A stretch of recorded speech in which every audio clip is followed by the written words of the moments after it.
Members of the House of Representatives have promised 100% of their salaries for the next 2 months to fight against coronavirus in Nigeria.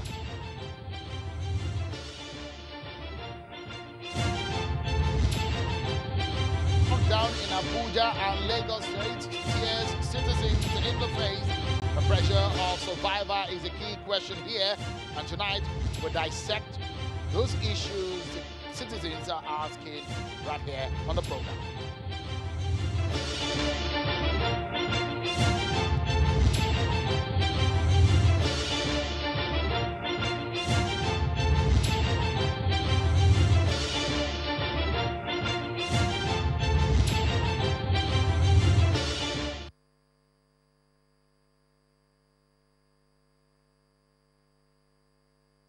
Hello everyone and welcome to the program. This is Politics Today live on Channels Television. I'm Seun Okinbaloye. It's officially the first day after the lockdown order began in Lagos State, Nigeria, the nation's commercial capital, and of course the federal capital territory, Abuja. And the realities of that is staring the citizens in the face. Welcome to the program, everyone, and we're monitoring some of the decisions of government and some of those issues that are coming up in this on this matter for you. Let's also tell you that each of the 360 members of the House of Representatives have resolved to donate 2 months of their salaries to the fight against the COVID-19 pandemic in Nigeria. This was announced by the Speaker, Mr. Femi Gbajabiamila, who says the donation of the salaries will be independent of the contributions by individual lawmakers to alleviate the hardship faced by their constituents. According to the Speaker, beginning with a March salary, the lawmakers' donations will be transferred directly to the National Relief Fund account for the fight against COVID-19. Take a listen to Mr. Gbajabiamila. We have in the House of Representatives jointly committed to contributing 100% of our salaries for the next 2 months to the fight against COVID-19 in Nigeria. Our contribution will support provisions for the welfare of frontline medical professionals and health workers, and other interventions to provide for the well-being of Nigerians through these trying times.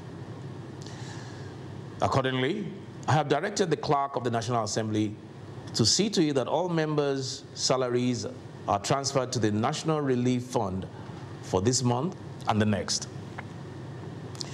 This is independent of ongoing individual efforts by members to alleviate the suffering brought on by this virus and to improve the living conditions of citizens in their various constituencies. The House also calls on the Central Bank of Nigeria, as part of its policy measures in response to the COVID-19 outbreak, to immediately direct cash grants to the 774 local government area administrations in the country to provide food and other essentials to at-risk individuals and communities. The figures for the confirmed cases in Nigeria stands at 135. The Nigeria Center for Disease Control, NCDC, has confirmed 4 new cases of COVID-19 in Nigeria, 3 in Osun and 1 in Ogun State. Well, part of the issues that we're discussing tonight on the program, where President Muhammadu Buhari on Monday signed the COVID-19 Regulations 2020, which declared COVID-19 a dangerous infectious disease. This, according to Mr. Femi Adesina, the special advisor to the president, is in line with exercising of the powers conferred on President Buhari by Sections 2, 3, and 4 of the Quarantine Act, and other powers enabling him in that behalf. The presidential spokesman noted that the regulations effective March 30, 2020 also gave legal backing to the various measures outlined in the president's national broadcast on March 29, 2020, such as the restriction and cessation of movement in Lagos, FCT, and Ogun State. Tonight, we'll be looking at those measures the federal government has put in place for citizens. Tonight, I have joining me on the the program, a lawyer and a political analyst. And of course, we have Mr. Femi Adesina joining us from Abuja. Mr. Curtis Adigba is a political analyst and of course a lawyer. Thank you so much for coming on tonight. And Mr. Ken Okolibo is a political analyst. Thank you so much for coming on. It's always my pleasure. Thank you so much. And of course, we have Mr. Femi Adesina to give us a sense of what the president did yesterday and what we should be looking forward to. Mr. Adesina, thank you so much for coming tonight. Let me begin with you tonight, Mr. Adesina.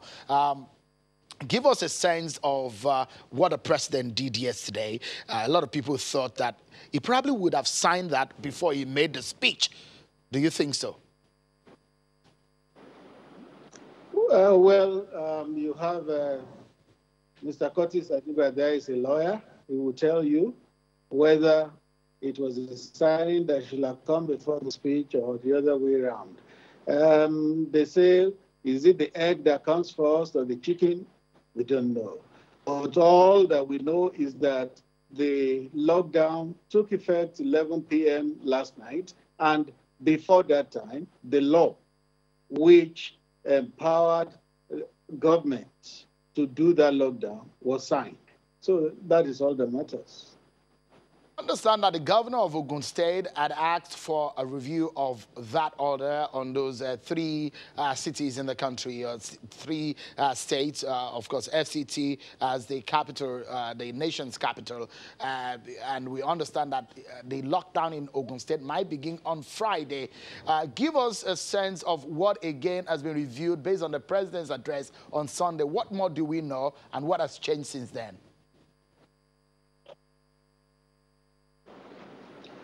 Well, there was that broadcast which outlined what would go into effect as those two states and the Federal Capital Territory are locked down. And those things have started immediately. For instance, the Minister for Humanitarian Affairs and Disaster Management has swung into action. Meetings have been held towards ensuring that the homegrown school feeding gets to school pupils, though they are away from school. The modalities are being worked out. And then all the other things like the moratorium on loans and all that, everything that the president said, because once the president makes a proclamation, it actually begins to have effect. And everything is being worked out to ensure that all that the president said will come into effect. Ms. Adesina, it's interesting that the lawmaker says they're donating their salaries. Members of cabinet said they're donating their salaries. Is the president and the VP also donating their salaries too? Well, I can't say for sure, but you know that already the president and the vice president are earning 50% of their salaries. They are not earning 100%. So, I don't know whether, because we understand that members of the federal cabinet are putting their salaries, what we heard, if you can reconfirm for us. So you do not, you're saying that you do not know whether your principal and his vice president are doing the same. The members of the federal cabinet are donating 50% of their March salaries. Already the vice president and the president are earning 50%. Right from the beginning of the administration, the first term, they had elected to earn half of the salaries they should earn. So to ask them to do more would be a voluntary thing. All right, so let's stay with us, Mr. Adesina. One or two questions I'd like to ask you in a moment, but let me allow the analyst in the studio to weigh in on the matters tonight. Let's begin with the lockdown and the orders. You're a lawyer, Mr. Adigba. A lot of people have argued that, look, the president does not have the power to do this, he does not have the power to do that. But now that he has signed it, is it covered? Well, I didn't hear the argument that the president didn't have the power. What I heard people say is the procedure, that he ought to have signed the law, or first of all, declare a state of emergency to acquire such power. And I think what the president did was to skirt around the edge of legality, you know, without actually crossing the boundary. Because let's go back a little bit. almost 1 week ago, the governor of Lagos State declared a lockdown, not a full lockdown. In the press conference that you carried, your studio carried, he was asked this question if it was going to be a total lockdown. And he simply said, look, I'm a sub-sovereign within a sovereign nation. I cannot lock down everywhere. Now, when the president spoke, he said he was taking his action in consultation with the governors of Lagos, and Ogun State, all right?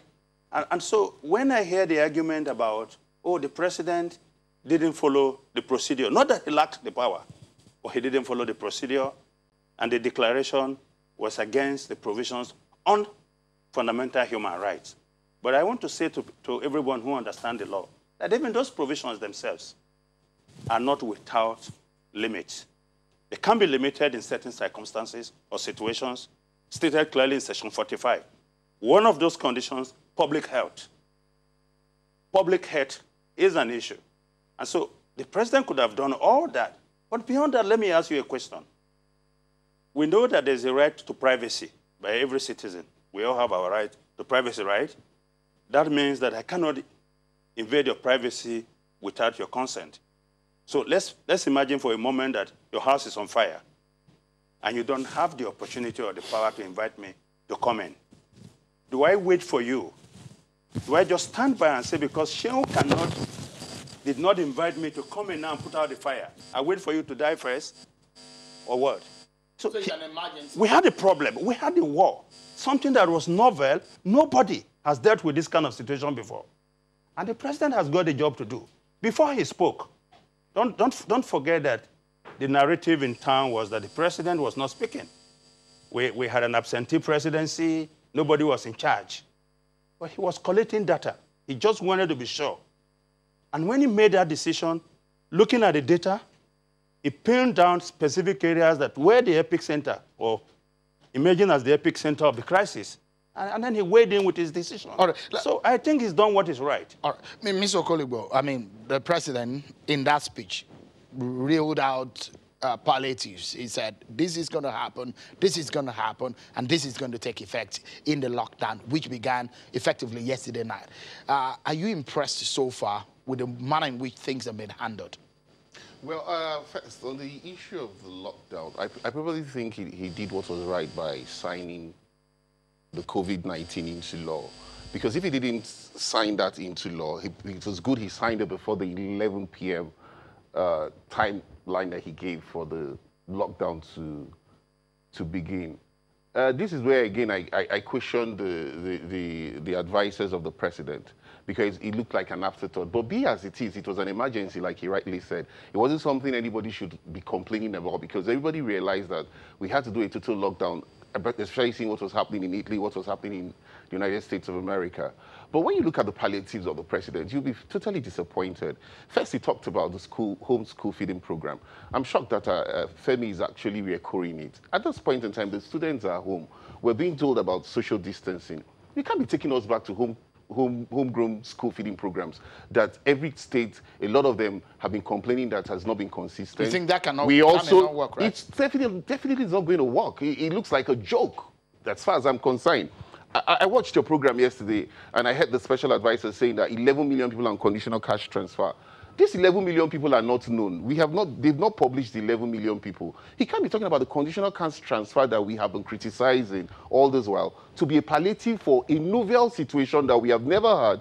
You're having 200 million people practically being locked indoors, because it's not only FCT, Ogun State or Lagos, my state, Delta, Rivers State, and every other state has implemented a total lockdown. So we're looking at almost the entire population, even to Kaduna is on a lockdown, even to Bauchi is on a lockdown. And you're telling us about conditional cash transfer. You can't be telling us this at this material point in time, or telling us about Empower that we all know are less than 500,000 people.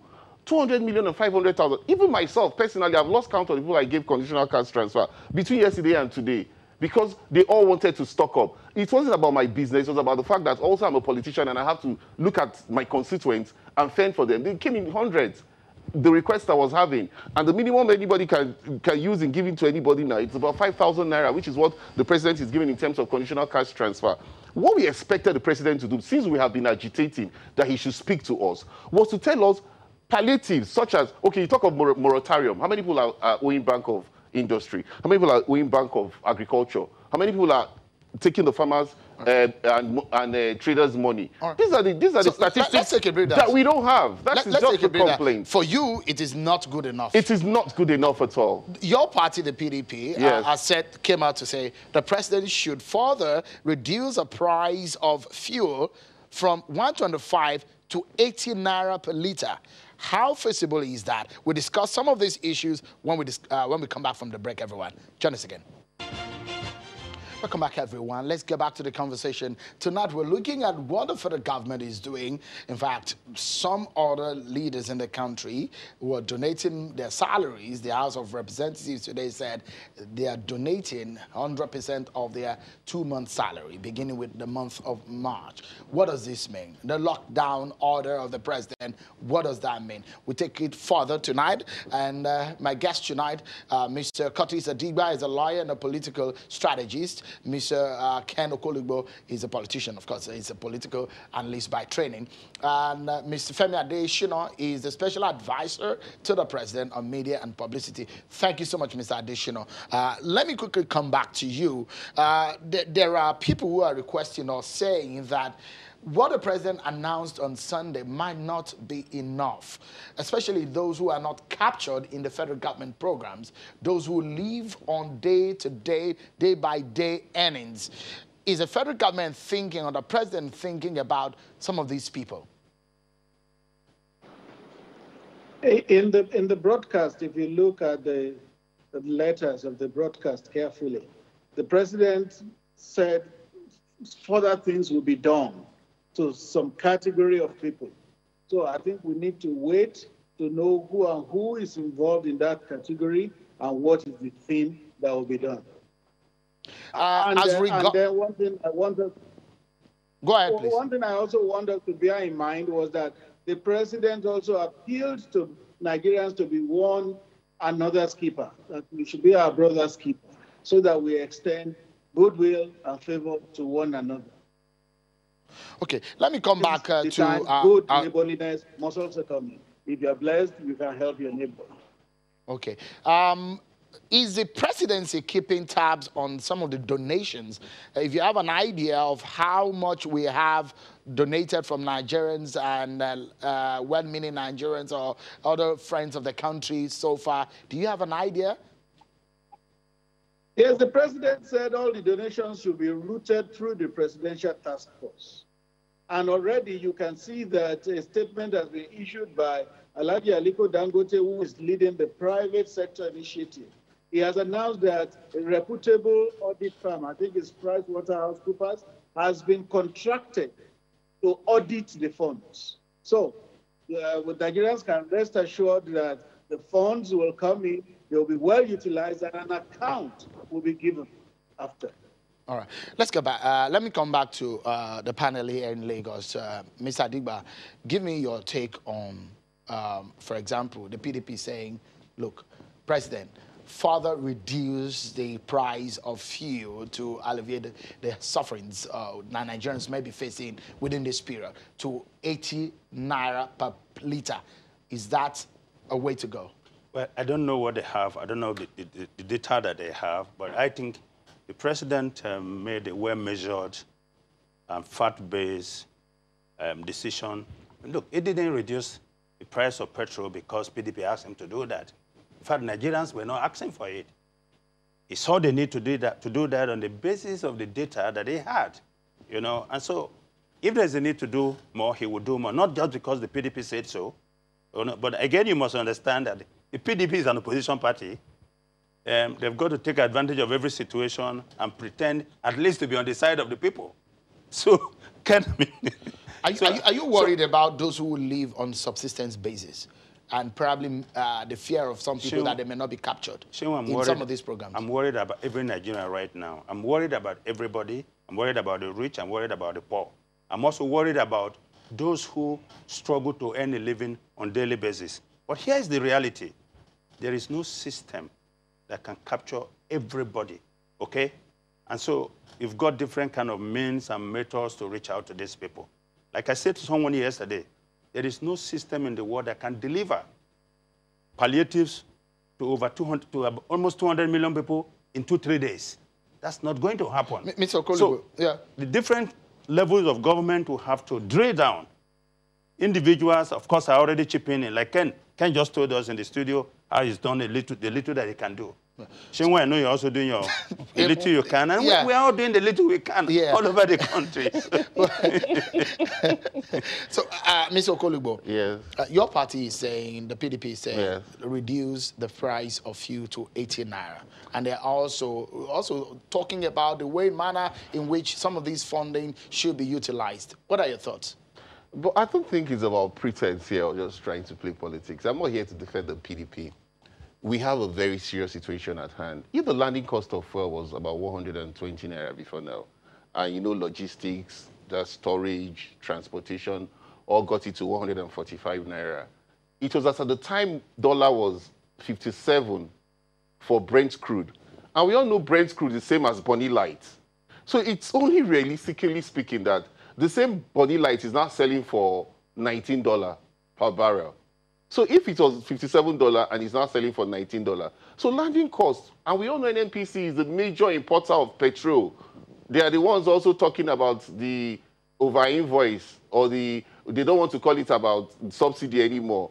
Do you understand? The recovery, or whatever word they want to use for it.